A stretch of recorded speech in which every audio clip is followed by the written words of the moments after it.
Senhor presidente dos trabalhos desta sessão, nobre deputado Jânio Mendes, senhoras deputadas presentes, senhores deputados presentes, funcionários, imprensa, companheiros e companheiras que ocupam independente da galeria, aqueles que nos assistem pela TV Aleste, aqueles que nos acompanham pelas redes sociais. Eu, às vezes, fico sem entender determinadas coisas que acontecem aqui no Legislativo Estadual. Foi convocado ou promovido uma audiência pública pela Comissão de Orçamento que tinha como objetivo ouvir exatamente o secretário de Fazenda e o secretário de Planejamento, onde nós teríamos a oportunidade de eliminar quase a totalidade, se não a totalidade das nossas dúvidas, na medida que formularíamos perguntas e teríamos, pelo menos é o que a gente esperava, respostas. Pois bem, isto daí porque uma série de coisas vem acontecendo e que sempre no final um ponto de interrogação fica no nosso entendimento, na nossa compreensão. Ou seja, então queríamos um espaço, um lugar, um tempo, um momento para fazermos exatamente os esclarecimentos que a gente entendesse necessários para nos trazer as informações e justificar, inclusive, a eliminação das dúvidas, se fosse o caso. Pois bem, o que aconteceu?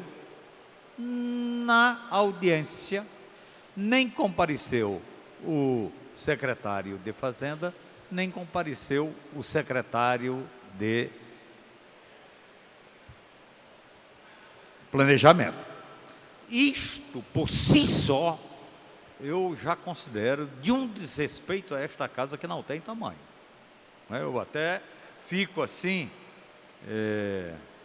sei lá, sem entender como é que esta casa, uma comissão permanente de orçamento, diante da crise instalada no estado do Rio de Janeiro, busca fazer uma audiência pública com a presença de 2 secretários e eles não comparecem. Não comparecem?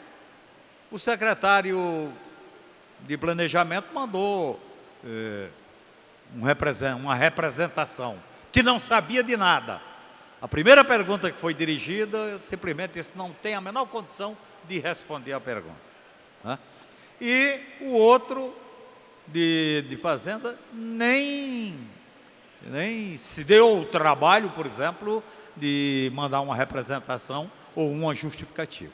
Isso eu considero, assim, um desrespeito que eu acho que esta casa deveria ter tomado providências em relação a isso. Porque senão se desmoraliza.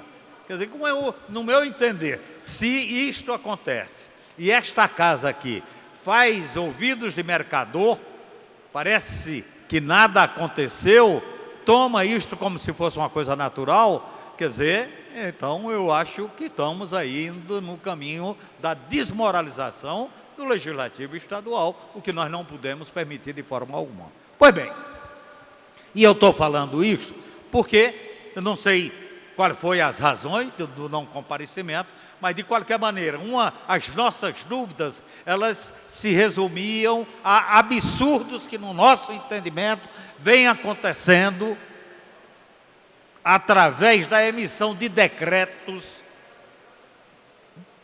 feito pelo Executivo, decretos estes com a justificativa de são ações voltadas para se promover ou conseguir os ajustes financeiros necessários, mas o que a gente tem visto é que, primeiro, penaliza de forma brutal e perversa o servidor público, continua fazendo isso.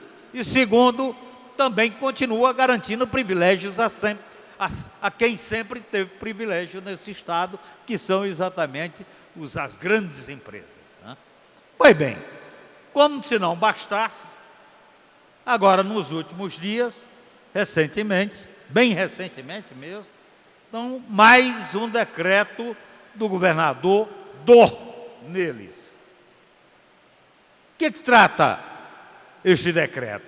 Este decreto simplesmente limita a cobrança de tributos sonegados durante os anos 2014 e 2015.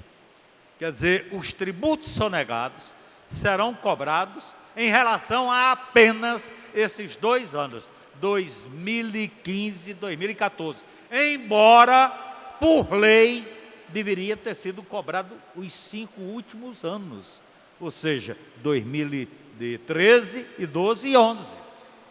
Mas não. O que significa isso?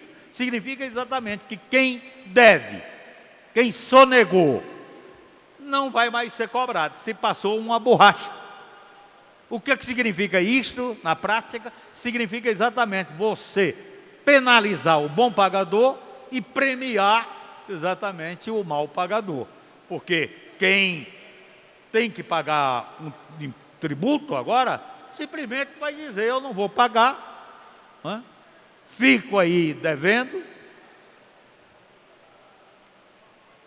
tenho absoluta certeza que a fila que existe não é a fila que eu vou entrar para a dívida ativa, muito pelo contrário, eu vou entrar na fila daqueles sonegadores que serão dispensados da cobrança daquilo que foi sonegado por mim.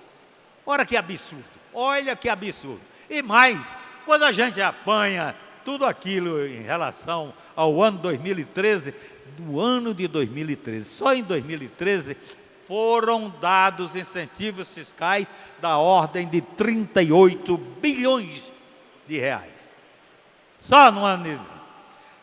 Além desses incentivos fiscais, ainda tem esta sonegação de tributos. Imagine quanto que de dinheiro, de recursos, deixou de entrar, por exemplo, para o Tesouro. Com certeza não estaríamos de forma alguma nesta situação de crise que está sendo anunciada permanentemente, constantemente, pelo governo e seus auxiliares.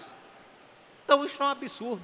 Então, nós estamos vivendo uma espécie de contrassenso. Quer dizer, há um imbróglio aí, produzido pelo governo, que só tem, pelo menos, a possibilidade de admitir uma hipótese. Quer dizer, tudo isto é no sentido de livrar a cara de grandes empresas sonegadoras que não pagam há muitos anos tributos devedores ao Estado do Rio de Janeiro. É isso aí, está livrando a cara desse pessoal. Se por lei o Estado tem que fazer isto, como é que o Estado, o governador está descumprindo a lei? Exatamente para quê? Para acobertar aí grandes devedores, e isso daí realmente, aí o que acontece? Ao mesmo tempo que ele faz isso, ele não paga o dinheiro que deve do trabalho já feito e realizado pelo servidor do Estado do Rio de Janeiro. Servidor público. Então, isto é uma vergonha. É uma vergonha. E esta casa aqui não tomar providências em relação a isso é uma vergonha maior ainda. Ontem eu falei e repito, em todos os lugares do mundo, onde você sabe que tem crises, quando aparece a notícia feita pela mídia, aparece o legislativo com quase a totalidade dos seus membros discutindo a crise.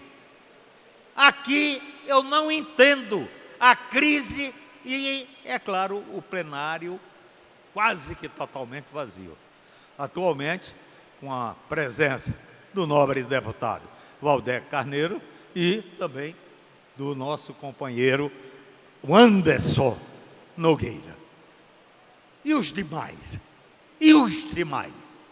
Quer dizer, parece que o que está acontecendo lá fora, com a vida de milhares e milhares de pessoas, famílias sendo sacrificadas, famílias passando a viver na miséria, famílias que passou a ter nas suas vivências o desespero, porque não tem dinheiro para pagar o aluguel, está sendo despejado, não tem mais dinheiro para pagar as contas no supermercado, falta alimento dentro de casa. Ou seja, é uma coisa, uma situação que ninguém compreende, que ninguém entende, que ninguém admite que isso esteja de fato acontecendo, mas de fato está acontecendo, é real na vida dos servidores públicos do Estado do Rio de Janeiro, dos pensionistas, daqueles que são beneficiários dos aposentados.